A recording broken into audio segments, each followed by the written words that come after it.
Hola, buenos días, bienvenidos a una clase más de Escuela Dominical. El día de hoy vamos a estar en lo que es la carta a los Colosenses, vamos a estar específicamente en lo que es el capítulo 3 y vamos a estar cubriendo desde los versículos 1 al 17. Antes de empezar me gustaría que pues pusiéramos este estudio en la que es las manos del Espíritu Santo de Dios para que nos dé el discernimiento para entender esta palabra y poderla aplicar a nuestras vidas. Acompáñame en oración. Amado Padre Celestial, gracias por un domingo más juntos aquí como hermanos, como iglesia, como amigos, compartiendo esta palabra. Señor, les pedimos por favor que ilumine nuestra mente, que ponga en nosotros un corazón dispuesto a sembrar su semilla en él y a que pueda germinar en el futuro y así poder dar frutos del Espíritu Santo, Señor, en nuestras vidas, que sirvan de guía a otros para que ellos puedan también encontrar esa paz que hemos encontrado solo en Jesucristo. Le pedimos por favor, Padre, como siempre, inteligencia y sabiduría para entender esta palabra, pero sobre todo la fuerza de voluntad para poderla aplicar a nuestra vida. Gracias por todo, Señor. Amén.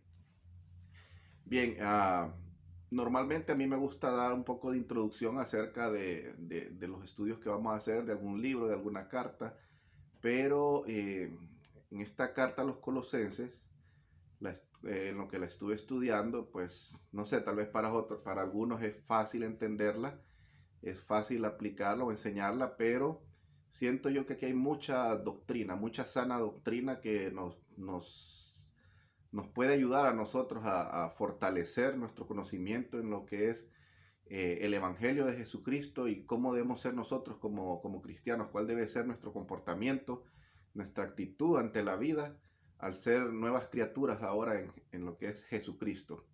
Entonces a mí me costó mucho aprender de la mejor manera posible.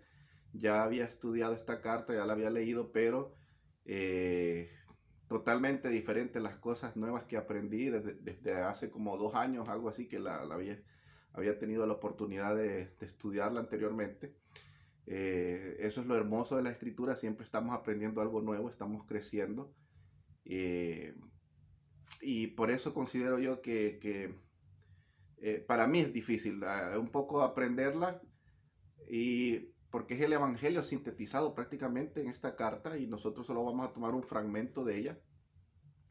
Y aparte, más difícil aún poderla enseñar, porque si es difícil a veces aprender las cosas, es más difícil aún a veces tratar de enseñarlas de manera lo más entendible y fácil posible, que eso también fue un gran reto para mí. Son muchas horas, mucho tiempo de tratar de estudiarla para poder pues entenderla y traerles una enseñanza. Por eso es que a través de la semana yo les estuve enviando algunos videos de un pastor, tengo entendido, pastor y maestro de Argentina, Carlos Barbieri, creo que es doctor él. Eh, Les estuve enviando varios videos, solo les envié como 4 o 5 videos para que tengan una amplitud de la enseñanza, del aprendizaje de esta palabra. Realmente son como 8 videos en total, pero yo solo les envié como unos 4 o 5 que más o menos cubren lo que vamos a estar viendo el día de hoy.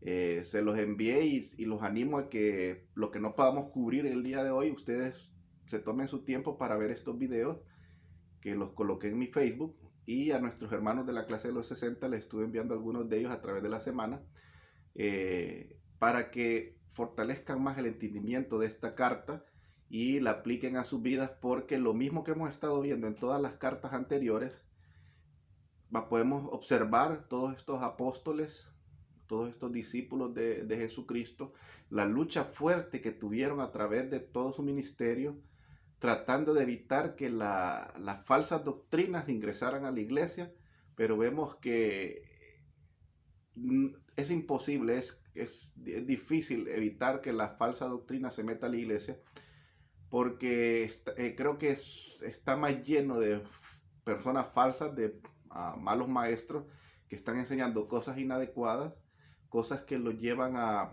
tal vez engrandecerse ellos mismos y buscar la gloria para ellos, pero no están buscando la gloria para Jesucristo. Y ese es algo que hoy en día lo podemos ver. Por eso es que yo siempre les digo, varias veces les he dicho, desgraciadamente cuando uno ve estadísticas y ve lo mal que está caminando la iglesia, que es un gran porcentaje, un porcentaje muy alto. Entonces vemos cómo estas doctrinas con las que lucharon mucho los apóstoles, al fin de cuentas, han germinado dentro de nuestras iglesias y nos están contaminando. Y eso lo dice la Escritura, porque va a llegar un momento que el hombre ya pasó una vez y va a volver a suceder. El hombre va a después querer buscar de Dios, va a querer buscar de él, y Dios se va a esconder del ser humano. Y no porque Dios no quiera que lo encuentre ni nada, sino simple y sencillamente esto es una forma de decir el hecho de que va a haber tanta falsedad, va a haber tanta mentira alrededor de nosotros, que no vamos a saber distinguir lo bueno de lo malo.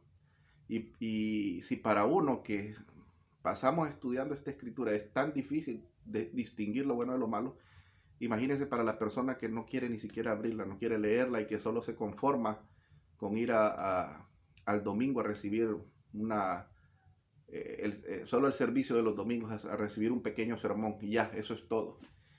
Es mucho lo que debemos de aprender, que debemos de conocer, porque sabemos que en algún momento vamos a recibir persecuciones, ya parte de la iglesia lo está sufriendo en algunas partes del mundo, y tarde o temprano pues puede ser que nosotros también vamos a sufrir de eso. Entonces tal vez vamos a tener que salir corriendo y no vamos a tener una Biblia en nuestras manos, pero si nosotros grabamos esta escritura en nuestra mente y entendemos la esencia de la palabra de Dios, vamos a podérsela transmitir a nuestras generaciones venideras.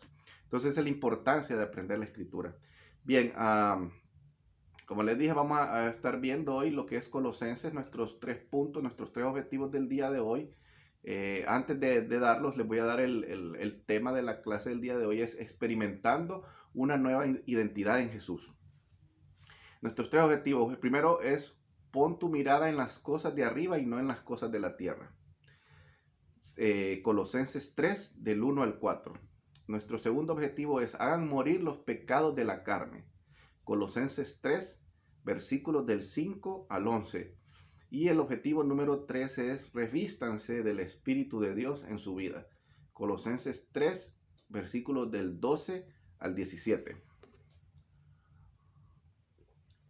Bien, esta carta a los Colosenses la escribió Pablo y surge porque, no sé si ustedes ya han escuchado alguna vez o han leído, en la Biblia hay un hombre que se llama Epafrodito, o Epafras, que le llaman. Este hombre se cree que era el pastor de esta iglesia en Colosenses, una pequeña iglesia en la ciudad de Colosas, y él pues fue con Pablo a reportarle qué es lo que estaba sucediendo en esta iglesia. Y nosotros, cuando vamos al principio de la carta, vamos a ver que normalmente cuando se enviaba una carta al destinatario, a veces se decían sus cualidades, pero luego venía y se empezaba a confrontar las debilidades que estaba teniendo esta iglesia. Y es lo que hace el apóstol Pablo. Él estaba en ese tiempo, estuvo un tiempo encarcelado como por 2 años. Entonces en ese tiempo surge esta carta. No solo envió esta carta a los colosenses, sino también envió una carta, si no me equivoco, a los filipenses, creo que fue a los efesios, y a Filemón creo que fue la otra carta. Fueron 4 cartas las que él envió, desde estando en su prisión esos 2 años que estuvo él en esa prisión en Roma. Él envió esta carta a ellos. Entonces de ahí nace esta carta a los colosenses.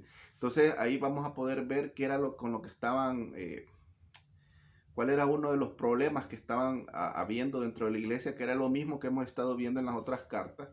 La abundante cantidad de falsos maestros que estaban tratando de hacer a un lado el sacrificio de Jesucristo en la cruz. Estaban tratando de hacer a un lado la divinidad de Jesús.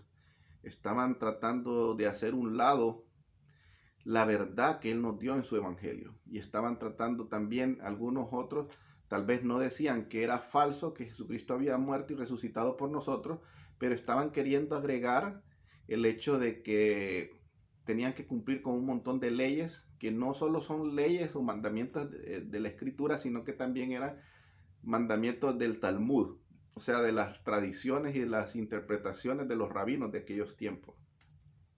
Entonces estaban queriendo seguir con el hecho de que tenían que circuncidarse a la fuerza y muchas otras cosas que ellos estaban queriendo imponer a la iglesia y que nosotros a través de esta carta vamos a ver que son algunas de las cosas contra las que lucha Pablo. Bien, vamos a entrar ya en materia. Como les dije, les dejé algunos videos para que ustedes enriquezcan más el conocimiento, porque una parte de la carta se vuelve un poquito, uno de los objetivos para mí, a mi ver, se vuelve un poquito complicado y se los tengo que ir explicando pasos por paso. Entonces, nuestro primer objetivo: pon tu mirada en las cosas de arriba y no en las de la tierra. Vamos a estar leyendo Colosenses 3, versículos del 1 al 4. Vamos a ver qué nos dice. Si pues habéis resucitado con Cristo, buscad las cosas de arriba, donde está Cristo sentado a la diestra de Dios. Poned la mira en las cosas de arriba, no en las de la tierra. Porque habéis muerto y vuestra vida está escondida con Cristo en Dios. Cuando Cristo, vuestra vida, se manifieste, entonces vosotros también seréis manifestados con Él en gloria. Bien, dijimos que nuestro primer objetivo es: pon tu mirada en las cosas de arriba y no en las de la tierra. Cuando dice pon tu mirada en las cosas de arriba y no en las de la tierra, está diciendo, es una forma, una expresión del apóstol, en la cual a la audiencia que se le está refiriendo, ellos inmediatamente entienden que no es que sea una cosa, un objeto o algo, no. Cuando dice pon tu mira en las cosas de arriba, está simple y sencillamente diciendo: pon la mira en Jesucristo. Pon la mira en los premios que vamos a recibir juntamente con Jesucristo. ¿Cuál es el mayor premio que un cristiano puede llegar a tener en su vida? El poder estar al lado de su Maestro, el poder estar a los pies de su Salvador y Redentor. Ese es el mayor regalo, el mayor premio que nosotros podemos tener, y saber que somos llamados hijos. No son las cosas materiales. Un cristiano no debe estar enfocado en las cosas materiales que pueda tener por ser hijo de Dios. Como en algunos casos hablan de, sabemos lo que es el Evangelio de la Prosperidad, que lo dirigen de forma incorrecta. Si bien es cierto, en la Escritura vamos a encontrar muchas veces que el Señor nos desea prosperidad para nuestra vida, pero la prosperidad que habla no es específicamente económica. Puede estar dentro de las cosas que podemos recibir como la prosperidad, pero no es eso lo que él se refiere. Se refiere a que usted siempre tenga la bendición de Dios en su vida, y para usted poder tener la bendición de Dios en su vida, usted debe de estar dentro de los parámetros de esta palabra, estarlos cumpliendo para quererle dar la honra y la gloria en todo momento a su Creador. Entonces, cuando uno está con esa actitud en su mente, enfocado en quererle darle la honra y la gloria a su Creador, es cuando empezamos a recibir bendiciones de parte de Dios. Aunque esta honra y gloria signifique que tengamos que morir muchas veces, como le pasó al apóstol Pablo, sabemos en el año 69 aproximadamente de nuestra era, sabemos que al final él fue decapitado, él murió.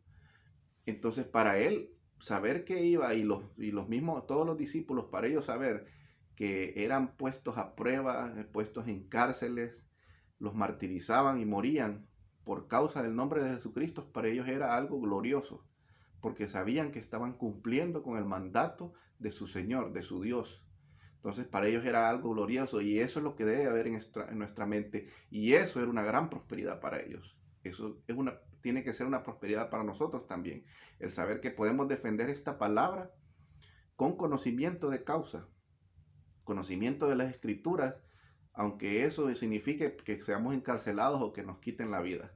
Pero nosotros defendemos esta palabra porque sabemos que es urgente llevar el mensaje a otros, que los que lo reciban van a tener vida eterna. Eso es lo que nosotros entendimos, el regalo, lo grandioso y la magnitud que significa tener el perdón de Jesucristo en nuestra vida, su gracia en nuestra vida, porque ahora tenemos vida eterna junto con Él. Entonces queremos llevarle eso mismo a las demás personas a nuestro alrededor, empezando con nuestros familiares, amigos, la gente cercana, pero después, más allá todavía, a las otras naciones.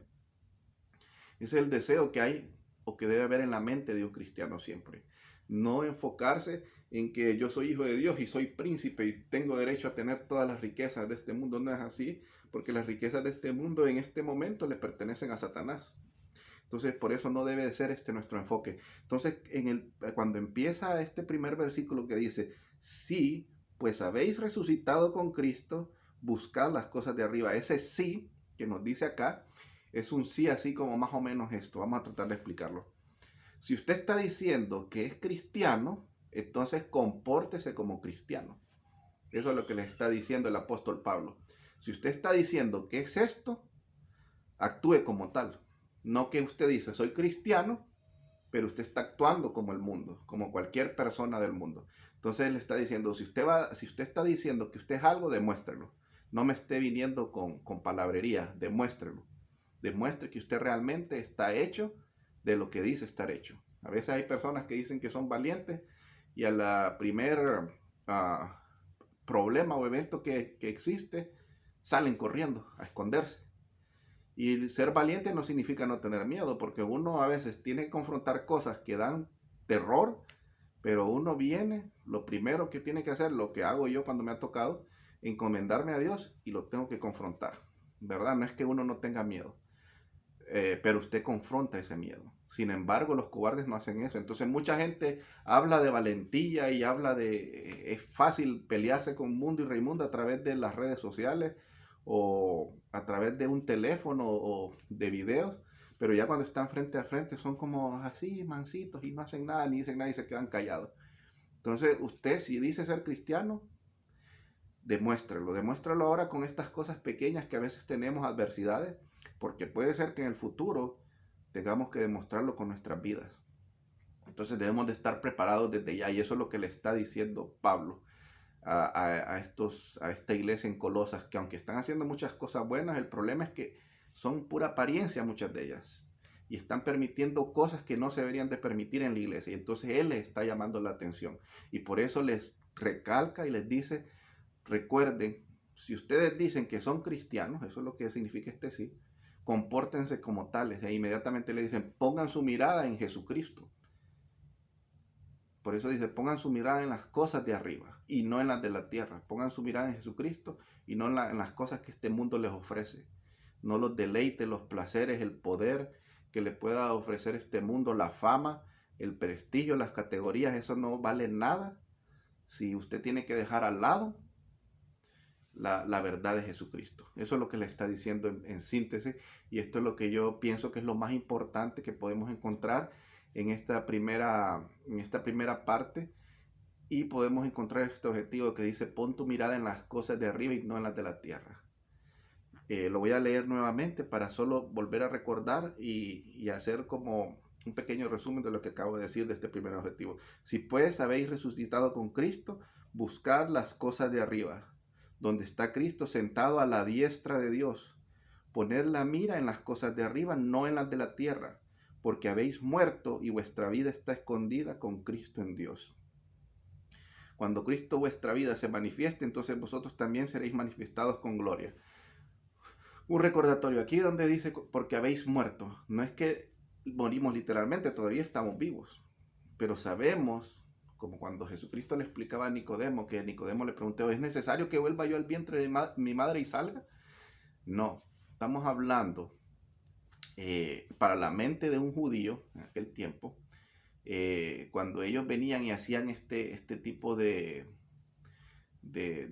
acto de bautizarse, entrar al agua y salir, normalmente no era específicamente para el que había nacido judío, sino que era para cuando alguien era que lo llaman gentil, que era de otra nación o de otro pueblo y quería y aceptaba al Dios de Israel. Entonces ellos tenían este tipo de ceremonia para estas personas, no específicamente para el que nacía siendo judío, sino más que todo para los gentiles. Entonces, pero la mentalidad que hay en los judíos, recuerden que todos estos autores de la Biblia son israelitas, son judíos, unos de ellos son israelitas, son pueblo de Dios. Entonces su mentalidad hebrea, cuando usted entra, cuando usted es bautizado, cuando usted entra y sale del agua, es como cuando la madre va a tener su bebé y rompe la fuente. Entonces después viene el bebé y nace, sale de esa fuente de agua que había, que es el líquido amniótico donde está el bebé encerrado, que fue lo que le sirvió a él para estar protegido y durante todo ese tiempo que estuvo en el embarazo, pero ahora sale de esa cápsula a tener una verdadera vida, que es la que tenemos nosotros actualmente. Bueno, entonces en ese sentido es lo mismo. Nosotros estamos ahorita en este mundo, en esta cápsula amniótica, ¿verdad? Pero cuando nosotros decidimos creerle a Jesucristo como nuestro Salvador y Redentor, en ese momento específicamente, no el bautismo, esto solo es una ceremonia, que es digamos que el primer acto de obediencia y de enseñarle y gritarle al mundo que ahora yo he nacido de nuevo en Cristo Jesús. Entonces, en el momento que nosotros lo recibimos inmediatamente el Espíritu Santo de Dios y ahí hemos sido nosotros circuncidados en nuestro corazón una vez y para siempre y les pertenecemos inmediatamente a Jesucristo. Entonces después hacemos esta ceremonia porque es una ceremonia que indica un nuevo renacer, una nueva persona, y la vieja persona tiene que quedar atrás y usted vuelve a nacer de nuevo.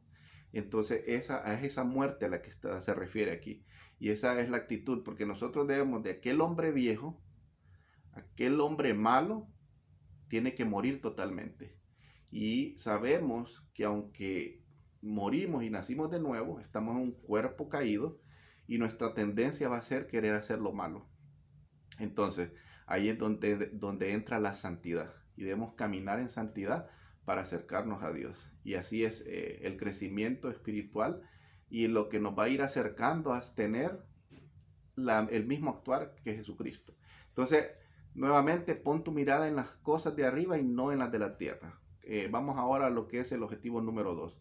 Hagan morir los pecados de la carne. Vamos a ver, que esta es una de las partes que les digo que es un poquito complicada para mí. Vamos del 5 al 11. Haced morir pues lo terrenal en vosotros: fornicación, impureza, pasiones desordenadas, malos deseos y avaricia, que es idolatría. Cosas por las cuales la ira de Dios viene sobre los hijos de desobediencia, en las cuales vosotros también anduvisteis en otro tiempo cuando vivíais en ellas. Pero ahora dejad también vosotros todas estas cosas: ira, enojo, malicia, blasfemia, palabras deshonestas de vuestra boca. No mintáis los unos a los otros, habiendo despojado del viejo hombre con sus hechos y revestidos del nuevo, el cual, conforme a la imagen del que los creó, se va renovando hasta el conocimiento pleno, donde no hay griego ni judío, circuncisión ni incircuncisión, bárbaro ni escita, siervo ni libre, sino que Cristo es el todo y en todo. Entonces vamos a ir tratando de ir por versículos, vamos a tratar de encontrar qué es lo que hay y qué es lo que nos está queriendo dar a entender el apóstol Pablo. Dice: haced morir pues lo terrenal en vosotros: fornicación, impureza, pasiones desordenadas, malos deseos y avaricia, que es idolatría. Nos vamos a quedar con estos primeros. Bien, ahí estamos viendo algunos de los problemas que estaba viviendo en la iglesia en aquel momento y que hoy en día la sigue viviendo nuestras iglesias. Todas y cada una de nuestras iglesias están viviendo estos problemas, en alguna tal vez mayor o menor medida, pero la están viviendo. Es ahí donde nosotros vemos que cuando la gente cree que alguien es cuando decimos soy santo, piensa que es que no rompe nada, ni un vaso. Y se está refiriendo a que usted es santo, la palabra significa separado. Usted ha sido separado para el servicio a Cristo. Ha sido separado para darle la gloria y la honra a Dios. Entonces, eso significa ser santo. Pero no significa que usted ya no va a cometer ningún error, ni pecado, ni se va a meter en problemas. Sigue siendo un humano caído y sigue creciendo y aprendiendo. Y esa es la lucha y vamos a ver cómo gradualmente tenemos que ir creciendo en esa lucha más adelante en estos versículos. Entonces dice lo primero: haced pues morir en vosotros fornicación, impureza, pasiones desordenadas, malos deseos. Todo esto, la mayoría de los comentaristas bíblicos están casi de acuerdo, casi todos ellos, en que todo esto se está refiriendo a pecados sexuales, como el adulterio, el ver pornografía, tener sexo fuera del matrimonio, orgías, ¿verdad? Todas esas son las pasiones desordenadas. Entonces usted va viendo cómo empieza con fornicación, que es tener sexo fuera del matrimonio antes de tiempo. Eso después se convierte en impureza. Todo esto va gradualmente subiendo y lo lleva a uno a la degeneración total. Y estos son algunos, no son todos, pero está dando unos ejemplos Pablo de lo que en ese momento era lo que estaba sucediendo en esta iglesia, pero nos toca a todos nosotros. Empieza, como dije, fornicación, teniendo relaciones sexuales fuera del matrimonio, De ahí viene impureza. Usted ya no solo es que tuvo esas relaciones sexuales, sino que empieza a pensar y a hacer otras cosas fuera de lo normal que uno debería pensar solo el disfrutar con su pareja al casarse, sino que usted ya empieza a tener otros pensamientos. Así estuve con una, podría estar con otra y empieza. De ahí viene pasiones desordenadas. Ya no solo le basta estar con una o con otra, sino quiere que estar con varias personas a la vez o cambiarse. Empiezan la homosexualidad y muchas otras cosas, el lesbianismo y otras son pasiones desordenadas, malos deseos. Cuando uno está en cualquiera de estos tipos de actividades sexuales, muchas veces, un ejemplo le voy a dar de un mal deseo. Por ejemplo, viene el hombre y se mete con una mujer casada. Y esta mujer está casada, tiene su esposo, pero él se metió con esta mujer. Y se empiezan a enamorar, dicen ellos. Esa es una pasión desordenada nada más, porque no puede haber un verdadero amor en algo ilícito. Entonces, ¿qué sucede? Este hombre empieza a querer sacar del medio al otro. Y puede tal vez no hacerlo de manera estricta de que lo mata, pero en su mente dice tal vez, ay, ojalá se estrellara, ojalá le pasara algo y se fuera, qué sé yo. Está deseando cosas malas a esta persona, entonces ya usted está aumentando, ya está cometiendo homicidio, aunque sea en su mente, contra esa otra persona, solo por querer obtener algo que no era suyo, algo que es ilícito totalmente. Podemos ver un ejemplo de eso al rey David. Cuando él se metió con Betsabé, no solo tuvo relaciones sexuales con ella, sino que la embarazó y por querer ocultar su pecado, llegó hasta ser asesino de uno de sus hombres de máxima confianza o de mucha confianza, un gran hombre. Entonces, ¿qué pasa? Llegó hasta el homicidio. ¿Y qué resultó al final? En que 4 hijos de David sufrieron las consecuencias de eso que él hizo. Entonces, nosotros podemos ver cómo gradualmente va subiendo y de ahí viene y dice malos deseos y avaricia. Y entonces dice, wow, está hablando de pecados sexuales y se salta a este caso, avaricia, que sabemos que lo relacionan con el dios Mamón. En las escrituras la avaricia la van a relacionar con el dios Mamón en la mentalidad del judío, del hebreo. Cuando dicen algo que tiene que ver con dinero, con riqueza, se está refiriendo a este dios Mamón. Entonces por eso hay una parte, creo que es en Efesios 4:26 que dice, no lo escribí aquí, no lo tengo conmigo, pero hay una parte en la escritura que habla de que no se puede servir a Dios y a las riquezas. Entonces, cuando dice esa comparación, por ejemplo, en la Reina Valera más antigua, dice no se puede servir a Dios y a Mamón, o sea, al Dios de la riqueza, de la avaricia. Y cuando nosotros estudiamos qué es servir a este Dios, qué es servir la avaricia, vemos que el ser avaricioso no solo es querer tener dinero y posesiones, sino que también quiere tener poder, influencia. Y con ese mismo poder e influencia uno viene y puede tener más facilidad y más acceso a todos estos pecados que mencionamos antes, que son pecados sexuales. Entonces, de eso es lo que nos está hablando en esta parte de aquí. Y eso es algo que nos está advirtiendo Pablo, que debemos de tener cuidado de no caer en ello. De ahí seguimos. Cosas por las cuales la ira de Dios viene sobre los hijos de desobediencia. Ya estamos viendo, aunque a veces nosotros recibamos el perdón de Dios, cuando hemos nacido de nuevo nosotros podemos recibir el perdón de Dios y somos salvos para la eternidad, pero las consecuencias de los actos las vamos a tener que pagar. Esas no nos las vamos a quitar de encima. Entonces, pero ahora dejad también vosotros todas estas cosas, dice. Los hijos de desobediencia. Versículo 6, versículo 7, en los cuales vosotros también anduvisteis en otro tiempo cuando vivías en ellas. Cuando leí todas estas, ay, gracias. Bueno, ya casi prácticamente he superado todas estas primeras, pero aquí me agarraron el versículo 8 a mí, cuando dice, pero ahora dejad también vosotros todas estas cosas, ira, enojo. Esas son mis debilidades. Yo tengo mucha ira, mucho enojo a veces, fácilmente me enojo, lo cual me dice que todavía tengo que seguir creciendo más en la palabra del Señor y tratando de caminar igual que Él. Dice de ahí, malicia, blasfemia, palabras deshonestas de vuestra boca. Lo mismo aquí, si nosotros nos fijamos cuando entramos en lo que es la ira y el enojo, todas estas cosas que nos está mencionando aquí, gradualmente vamos aumentando nuestra maldad. Por ejemplo, si yo vengo y tengo ira o enojo, Y dice una parte de la escritura, aquí sí entra lo que les quería decir anteriormente, en Efesios 4, 26 al 27, airaos, pero no pequéis, no se ponga el sol sobre vuestro enojo ni deis lugar al diablo. O sea, entiende el Señor que nosotros podemos airarnos, nos podemos enojar, pero nos dice, no pequéis, o sea, tratar de controlar ese enojo, esa ira. ¿Por qué? Porque si usted viene y se mantiene enojado, se mantiene airado contra alguien que le hizo algo, usted no solo se queda ahí, usted empieza a pensar mal contra esa persona y piensa a tratar de quererse desquitar lo que le hicieron, por ejemplo, a vengarse. Ahí es donde entra lo que dice malicia. Y entonces vemos que va gradualmente aumentando. Entonces, cuando usted quiere hacer eso, y si usted es cristiano, entonces va a venir y va a querer que por querer vengarse o algo, puede decir alguna cosa, inclusive contra Dios. Por ejemplo, decir, no me importa lo que diga la escritura, a mí no me van a estar haciendo esto.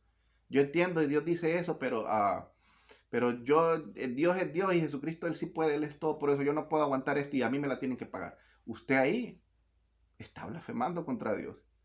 Aunque no esté diciendo una grosería directa a Dios, pero usted está diciendo, a mí no me importa lo que diga la escritura, a mí me la tienen que pagar. Y usted dice que es cristiano y se está comportando de esa manera, entonces ahí vemos cómo entra ya la malicia y después viene la blasfemia porque usted ya quiere desquitarse de la persona y no le importa lo que Dios diga en su palabra, sino lo que importa es restituir su dignidad y su orgullo, que cree que solo han tirado al suelo. Y se los digo yo porque eso es lo que me sucede muy seguido.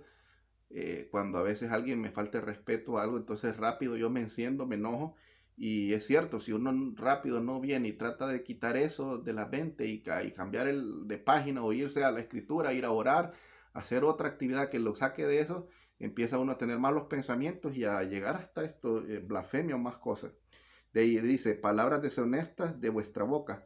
Recuerden que todo lo que hay en nuestro corazón, todo lo que nosotros guardamos en nuestro corazón, tarde o temprano va a salir de nuestra boca. Y no quiere decir solo literalmente que nuestra boca va a decir algo que pueda lastimar a alguien o insultar a alguien o decir alguna cosa, algunas malas palabras o boconadas, sino que también habla de nuestras acciones. Aunque usted a veces no diga una boconada o no diga una cosa mala, sus acciones, cuando dice palabras deshonestas, también está hablando, en la mentalidad hebrea, está hablando de las acciones de nosotros. Lo que nosotros guardamos en nuestro corazón, tarde o temprano, va a salir y vamos a actuar, aunque lo queramos esconder. Ese es el problema. Por eso es que nosotros debemos de sacar todas esas cosas y eso es el énfasis que está haciendo el apóstol Pablo aquí. Vamos al siguiente. No mintáis los unos a los otros, habiéndonos despojado del viejo hombre con sus hechos y revestidos del nuevo, el cual conforme a la imagen del que los creó se va renovando hasta el conocimiento pleno, donde no hay griego ni judío, ni... Bueno, vamos a quedar hasta aquí, hasta el conocimiento pleno. Lo mismo que le estoy diciendo, prácticamente nos está diciendo con estas líneas que hemos leído aquí, es lo que les acabo de decir. Ustedes o nosotros los cristianos podemos demostrar una cara enfrente de los demás y parecer, qué bueno es el hermano Ronnie, cómo sabe de la escritura y cómo él se comporta y mire qué bonito y todo bien. Pero no solo es lo que yo diga y no solo es lo que yo aparente, es mi actitud día con día ante las diferentes circunstancias de la vida. Y habla casi al final de estos versículos que leímos, dice que sea renovada hasta el conocimiento pleno.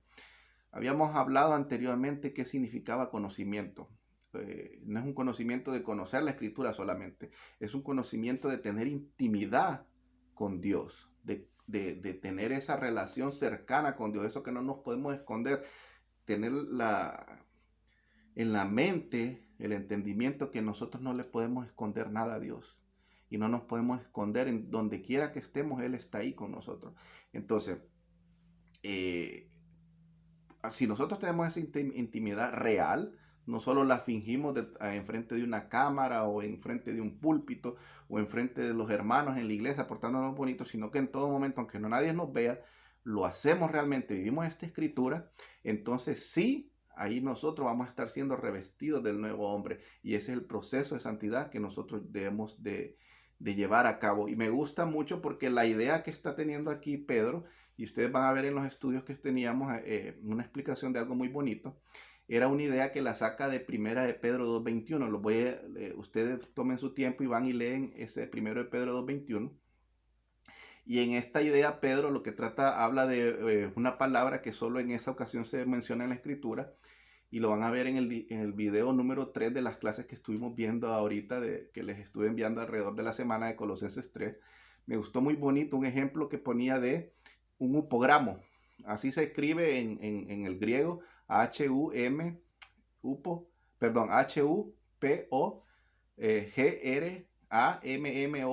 upogramos. Entonces, esa es la forma en que se escribe en el griego, no sé cómo se pronuncia realmente.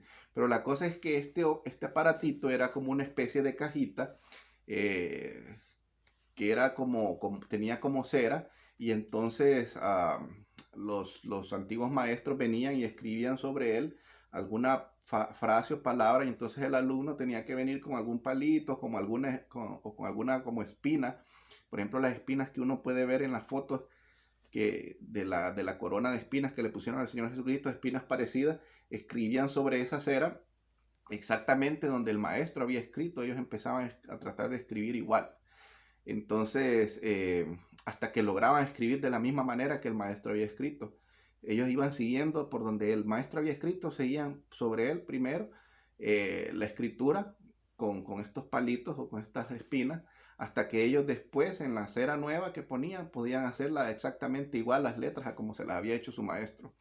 Entonces me gusta esa explicación porque así es con las cosas de nuestro Señor Jesucristo. Nosotros vemos la Escritura, la leemos, la analizamos, aprendemos cómo Él actuaría en cada situación. Al principio lo hacemos de manera obligada porque nos cuesta hacer lo bueno, somos malos por naturaleza, pero conforme lo vamos haciendo y lo vamos practicando, llega un momento en que empezamos a disfrutar eso que al principio lo hacíamos a la fuerza. Y ese proceso de ir obedeciendo y siguiendo ese paso que ya nos trazó nuestro Señor Jesucristo, eso se llama obediencia, una obediencia no fingida, que es lo que les he dicho yo, que es prácticamente una forma simple de explicar lo que es la santidad, una obediencia no fingida. Entonces esa debe ser nuestra actitud.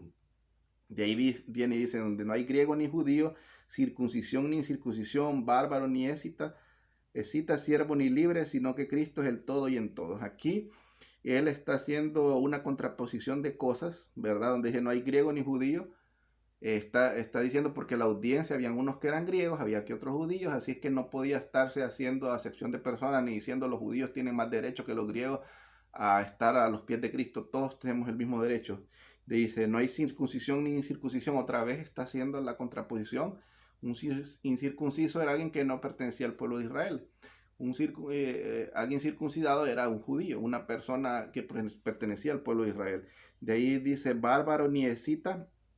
Aquí hay dos puntos de vista. Uno es que, por ejemplo, los bárbaros era una persona que no sabía leer, no sabía escribir, que no sabía, en este caso del pueblo judío, no sabía la Torá, no la practicaba, entonces a eso se refería. Y escita era un pueblo nómada que parece que todavía existe en el área de Turquía, que eran tan malos que a veces ellos, si conquistaban un enemigo y lo mataban, se tomaban su sangre. O sea, era peor que un bárbaro.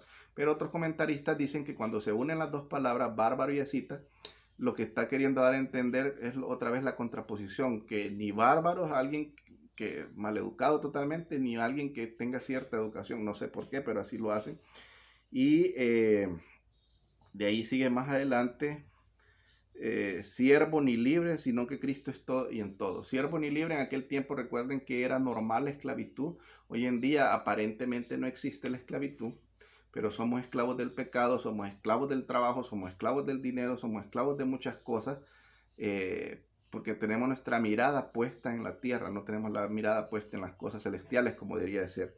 Entonces, pero hoy en día, ¿cómo podría aplicar esto? Bueno, usted tiene un jefe, tiene un trabajo, aunque su jefe no lo esté viendo, usted cumpla con su trabajo al 100%, de la manera más correcta posible, haciéndolo como si lo hace para Jesucristo. A eso es lo que se refiere. Entonces vamos a ir a nuestro último punto porque ya no tenemos tiempo. Revístase del Espíritu Santo de Dios en su vida. Entonces, primero, antes de terminar, recordemos, nuestro segundo objetivo era hagan morir los pecados de la carne en ustedes. Entonces, Con todo esto que vimos anteriormente, si nosotros dejamos atrás esa malicia, la blasfemia, el odio, la ira, los pecados sexuales y los hacemos morir, estaremos caminando como nuestro Señor Jesucristo. De ahí vemos, de nuevo, el punto número 3, revístanse del Espíritu de Dios en su vida.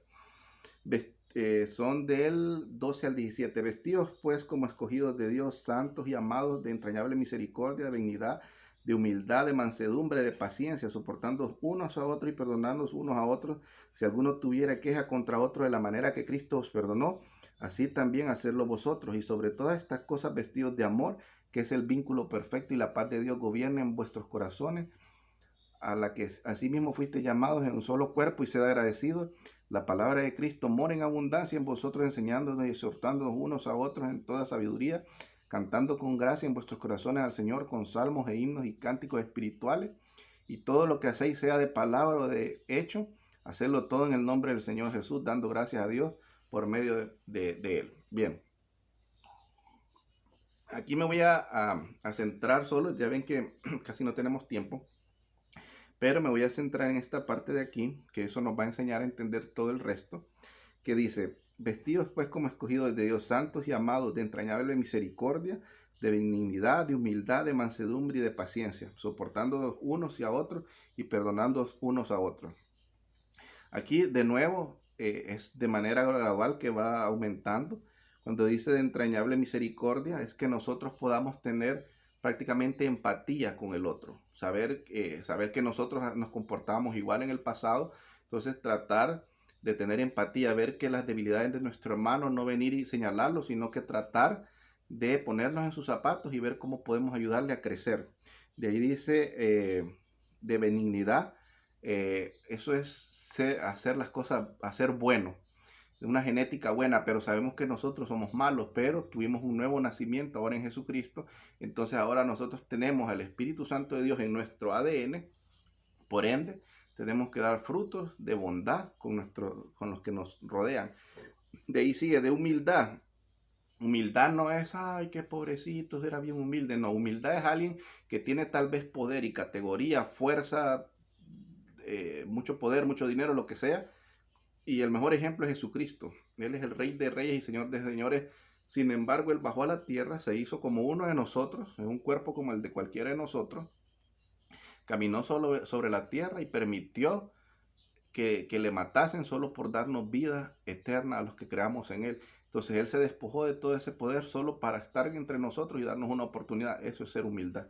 Eso es humildad. Mansedumbre, eso es lo similar, que usted, aunque tenga poder, que sea fuerte, usted, en vez de venir y destruir al otro, venir y ponerse al lado del otro y hacerlo, tratar de hacerle, de ayudarle a crecer y no de destruirlo.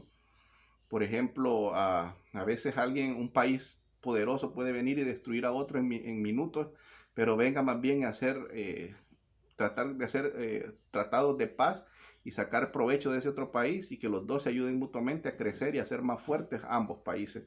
Eso es más que todo mansedumbre, y eso es lo que hizo Dios. En vez de destruirnos como humanidad, vino y se hizo como uno de nosotros para darnos la oportunidad de acercarnos a Él y tener paciencia. ¿Verdad? No solo es venir y no actuar de mala fe o con enojo, sino que cualquiera que sea la prueba, cualquiera que sean las cosas que están sucediendo a nuestro alrededor, estar con total tranquilidad y gozo, siempre sabiendo que todo esto viene de parte de Dios para nuestro crecimiento espiritual, y Él tiene el control de todo. Y recordados todos que la práctica principal a lo que nos quiere llevar es al amor entre unos y otros como hermanos, como iglesia, y sabemos que como todos estamos contaminados y somos malos, es difícil a veces aguantarnos los unos a los otros. Entonces, esa es prácticamente la clase del día de hoy. Eso es lo que debemos de hacer. Si queremos revestirnos como del Espíritu Santo de Dios en nuestra vida, tenemos que dar frutos. Si no damos frutos, simplemente nos estamos engañando a nosotros mismos y engañando a los demás. Entonces, les quiero agradecer por su tiempo. Perdón porque me pasé un poco, pero les dije que este tema era un poco difícil. Espero que tengan una feliz semana llena del favor de Dios, y una pequeña oración para cerrar. Amado Padre Celestial, gracias por su palabra, Señor. Gracias por su infinita misericordia y por guiarnos siempre en el buen camino, porque usted quiere que nosotros no seamos destruidos por el maligno, sino que seamos sus hijos y sirvamos para ser instrumentos de darle la gloria y la honra a usted, mi Señor. Gracias por todo, amado Padre Celestial. Amén. Que Dios les bendiga, les guarde y que tengan una feliz semana. Bye.